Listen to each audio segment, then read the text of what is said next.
Halo pemirsa GPR TV, dari Sabang sampai Merauke, dari Miangas hingga Pulau Rote. Bertemu lagi bersama saya Mona Azhari Nisa dalam program Kominfo Disu. Halo pemirsa GPR TV, dari Sabang sampai Merauke.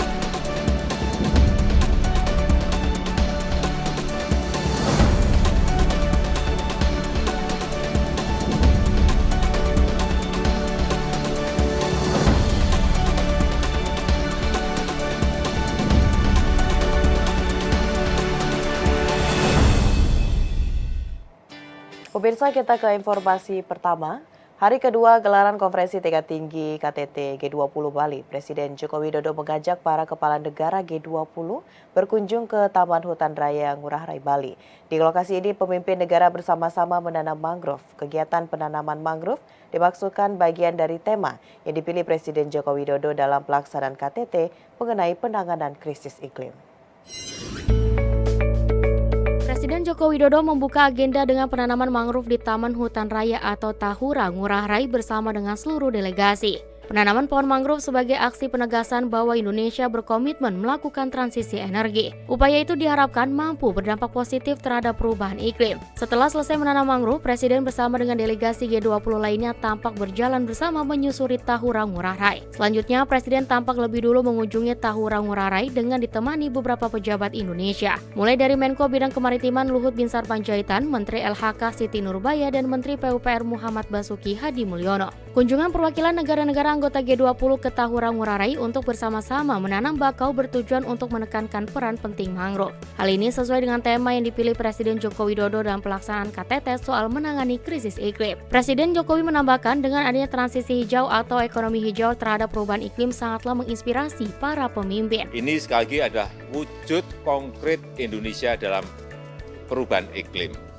Oleh sebab itu, tadi saya sampaikan, Indonesia mengajak anggota negara-negara G20 untuk berkolaborasi, bekerja sama dalam sebuah aksi nyata untuk pembangunan hijau, pembangunan ekonomi hijau yang inklusif. Tahura Ngurah Rai adalah satu-satunya taman hutan raya yang ada di Provinsi Bali. Kawasan mangrove ini berada di kawasan bertipe hutan payau yang selalu tergenang air payau dan dipengaruhi oleh pasang surut. Lebih lanjut, secara total Tahura Ngurah Rai memiliki luas 1.373,5 hektar. Kawasan ini terbentang di dua daerah tingkat 2, yakni Kota Denpasar dan Kabupaten Badung. Informasi selanjutnya pemirsa, Menko Marves Luhut Binsar Panjaitan menyebut Indonesia telah memiliki partnership dengan Jepang dan Amerika Serikat dalam energy transition dan juga renewable energy. Dengan kedua partnership tersebut, Indonesia berhasil mendapatkan dana investasi sebesar 20 miliar US dollar atau sekitar 311 triliun rupiah untuk mendorong proyek berbasis energi terbarukan seperti pengembangan kendaraan listrik dan teknologi. Pada konferensi tingkat tinggi atau KTT G20 di Nusa Dua Bali, Presiden Amerika Serikat Joe Biden mengumumkan bahwa Amerika Serikat, Jepang, Bank Dunia, Asian Development Bank, dan Climate Investment Fund akan menginvestasikan 20 miliar dolar Amerika Serikat untuk transisi energi Indonesia. Dalam konferensi pers yang dilaksanakan di Nusa Dua Bali, Menteri Koordinator Bidang Kemaritiman dan Investasi Luhut Binsar Panjaitan mengatakan, investasi yang didapat Indonesia senilai 2 miliar dolar Amerika Serikat akan digunakan untuk mewujudkan ekonomi berkelanjutan demi generasi mendatang. Pendanaan tersebut masuk melalui program Just Energy Transition Partnership dalam rangka mencapai net zero emission di Indonesia, serta programnya akan dimobilisasi oleh PT Sarana Multi Infrastruktur. Ia juga menjelaskan investasi ini akan digunakan untuk pengurangan emisi karbon, pengembangan energi terbarukan, serta memaksimalkan transfer pengetahuan guna pengembangan teknologi. We believe that we must not sacrifice our economic development, but that we must also build a more sustainable economy for the future generation. The just energy transition can also help create new green jobs and benefit communities and societal groups affected directly or indirectly. Turut hadir dalam konferensi pers ini, Climate Counselor to the Secretary at US Department of the Treasury, John Marton, mengatakan bahwa selama 6 bulan ke depan pihaknya akan bekerja sama dengan Indonesia untuk mengembangkan rencana investasi yang komprehensif. Upaya tersebut dilakukan untuk mencapai target pengurangan emisi 7 tahun lebih awal dari jadwal sebelumnya dan mengembangkan energi terbarukan.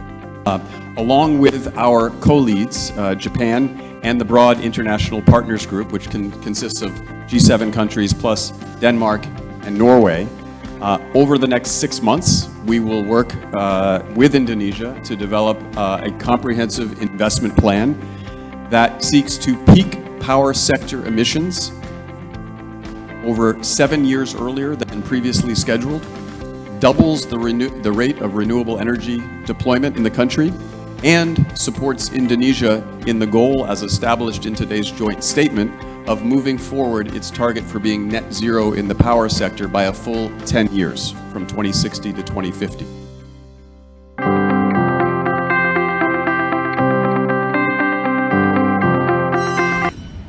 Sementara itu pemirsa, pada puncak KTT G20 di Bali di bawah keketuaan Indonesia di Nusa Dua Bali, di hadapan para pemimpin negara anggota G20 dan negara undangan, Presiden Joko Widodo dengan tegas kembali meminta perang untuk dihentikan. Presiden Joko Widodo optimistis KTT G20 Bali ini bisa melahirkan deklarasi atau komunike bersama yang konkret. Tidak hanya pada pembukaan KTT G20 pada Selasa lalu, kini Presiden Joko Widodo kembali menegaskan kepada seluruh anggota G20 untuk segera menghentikan perang yang terjadi. Hal tersebut disampaikan Presiden Joko Widodo pada sesi ketiga KTT G20 di Nusa Dua Bali pada 16 November 2022. Presiden mengulang seruannya tersebut setelah terjadinya ledakan rudal yang menghantam desa yang ada di Polandia pada Selasa 15 November 2022. Akibat dari kejadian tersebut menewaskan 2 orang warga negara Polandia. Bukan hanya fokus pada peristiwa yang terjadi tadi malam, namun Presiden Joko Widodo juga menyerukan untuk seluruh negara anggota G20 bertanggung jawab menghentikan segala bentuk perang yang terjadi di seluruh belahan dunia. Presiden menyebutkan bahwa banyak hal yang akan dipertaruhkan akibat dari perang yang terjadi, salah satunya akan menyengsarakan rakyat, serta pemulihan ekonomi dunia juga tidak akan terjadi jika situasi tidak membaik. Mengawali sesi ketiga ini, izinkan saya mengulangi pesan yang saya sampaikan dalam pembukaan KTT kemarin. Stop the war. I repeat, stop the war.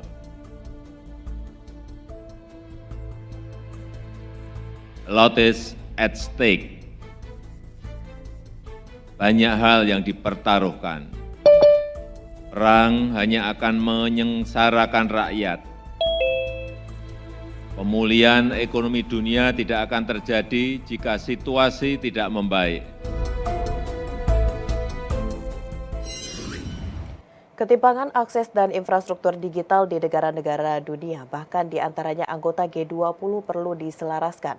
Seruan ini dinyatakan oleh Presiden Republik Indonesia Joko Widodo. Presiden mengajak negara G20 untuk memperbaiki ketimpangan akses dan infrastruktur digital negara-negara di dunia dengan mobilisasi investasi ke sektor tersebut.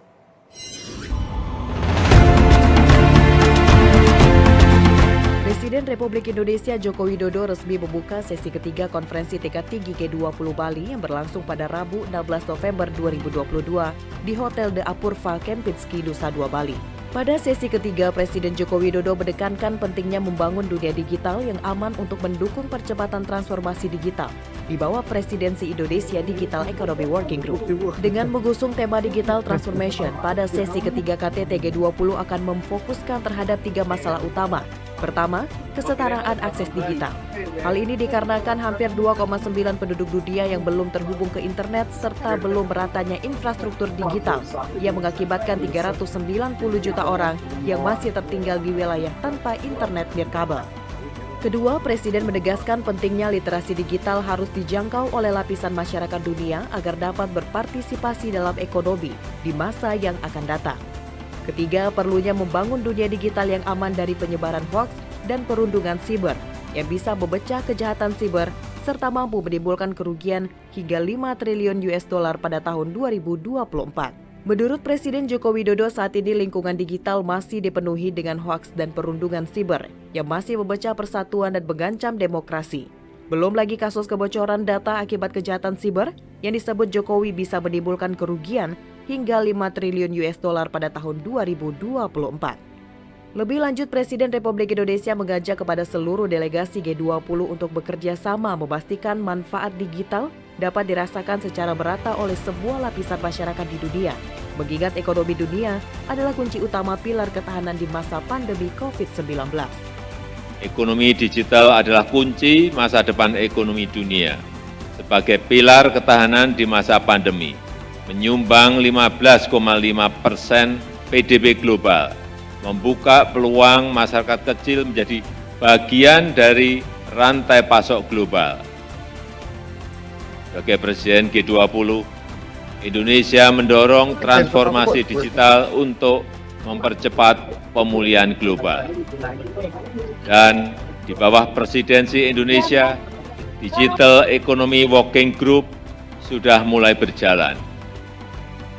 Tahun ini, G20 juga mendorong pengembangan startup potensial melalui Digital Innovation Network. G20 harus mampu membangun kepercayaan sektor digital termasuk melalui tata kelola digital global. Yang mulia, kita harus kerjasama untuk memastikan manfaat digital dapat dirasakan secara merata oleh semua. Saya mengundang kontribusi yang mulia untuk masa depan dunia digital yang aman, yang inklusif, dan yang bermanfaat bagi semua.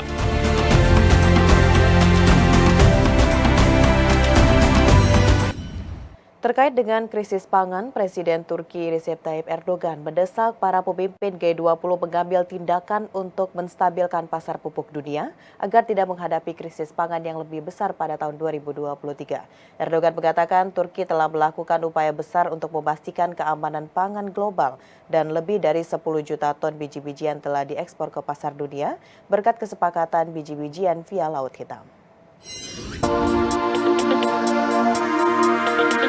Sebagai bagian dari negara G20 yang menaruh perhatian terhadap upaya penyelesaian konflik Rusia-Ukraina, Presiden Turki Recep Tayyip Erdogan mencari solusi damai untuk mencegah terjadinya dampak negatif keamanan pangan dan energi di seluruh dunia. Pada siaran pers di sela-sela KTT G20 di Bali, Presiden Turki menyatakan dialog untuk memperpanjang inisiatif Laut Hitam dalam pengiriman biji-bijian dari pelabuhan Ukraina agar terus berlanjut guna menghindari krisis pangan dan ekonomi.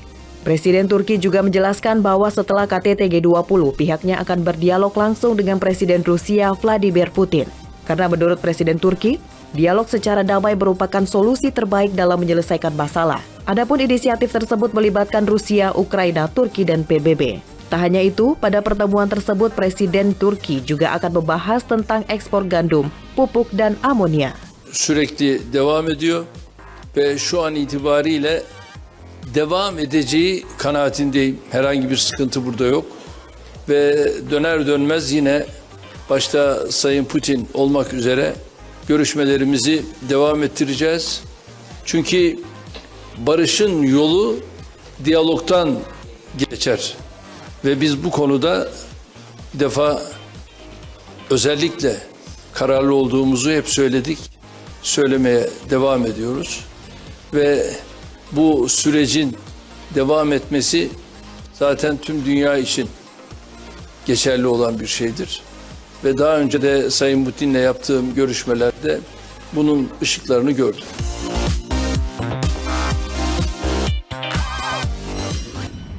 Presiden Republik Indonesia Joko Widodo resmi menyerahkan mandat presidensi G20 kepada India. Sama seperti Indonesia, India akan menjadi ketua G20 sepanjang tahun 2023.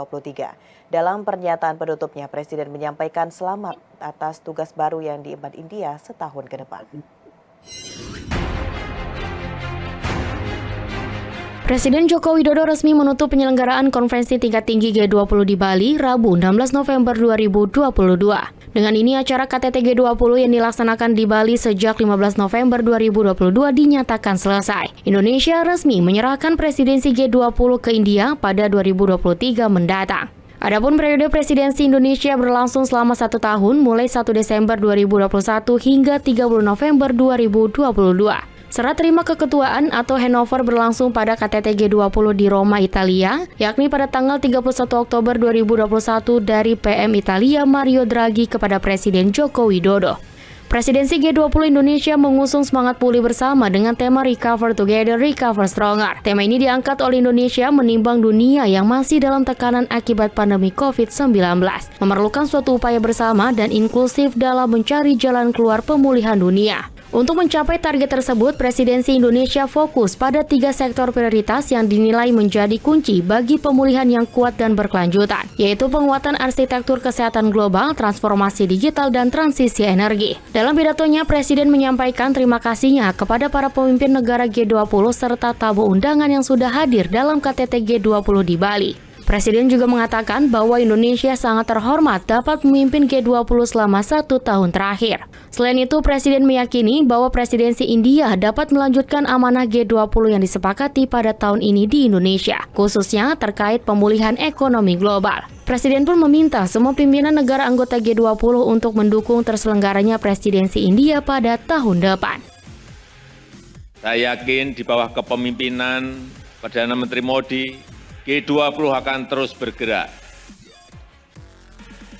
Sebagai sahabat India dan sebagai bagian dari Troika, tahun depan Indonesia siap untuk mendukung kesuksesan presidensi G20 India. Saya juga meminta kepada semua pimpinan G20 yang hadir untuk mendukung India tahun depan. Menandai berakhirnya presidensi Indonesia di G20 secara resmi, saya menyerah terimakan tampuk kepemimpinan kepada India selaku presidensi G20 berikutnya. Presiden Joko Widodo menegaskan bahwa konferensi tingkat tinggi G20 2022 di Bali telah berhasil mengesahkan deklarasi para pemimpin. Presiden menilai Bali Leaders Declaration 2022 memuat 52 poin pernyataan serta berbagai komuniké dan dokumen hasil pembahasan seluruh engagement group G20. Presiden Joko Widodo menegaskan bahwa KTT G20 2022 di Bali berhasil mengesahkan deklarasi para pemimpin atau Leaders Declaration pada hari ini, Rabu 16 November 2022. Selain itu, para pemimpin kepala negara G20 menyepakati perlunya menegakkan hukum internasional dan sistem multilateral mengenai krisis ekonomi dalam kerjasama kebijakan makro dan juga mengumumkan komitmen bersama dalam mencapai target pengembangan berkelanjutan mengatasi perubahan iklim. Presiden Republik Indonesia Joko Widodo dalam pembukaan KTT G20 di Bali menegaskan bahwa segala pembahasan dalam bentuk pertemuan puncak tidak boleh gagal dan menghasilkan sesuatu yang bermanfaat untuk dunia. Presiden tekankan sebagai Presiden G20 Indonesia telah berupaya semaksimal mungkin untuk mempertemukan perbedaan yang sangat dalam dan sangat lebar.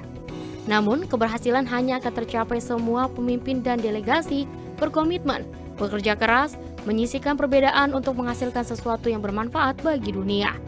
Lebih lanjut pada tema besar presidensi G20 yaitu Recover Together, Recover Stronger, Bali Leaders Declaration 2022 memuat 52 poin pernyataan, serta berbagi komunik dan dokumen hasil pembahasan seluruh engagement group G20. Sebagai presidensi G20, Indonesia telah mengupayakan berbagai solusi terbaik selama 1 tahun kepemimpinan. Alhamdulillah hari ini kita dapat mengadopsi dan mengesahkan G20 Bali Leaders Declaration.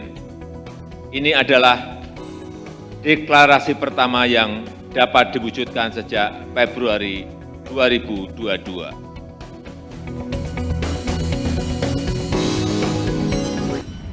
Pemirsa, setelah jeda iklan berikut kami akan kembali dengan berbagai informasi lainnya. Tetaplah bersama Kominfo Newsroom.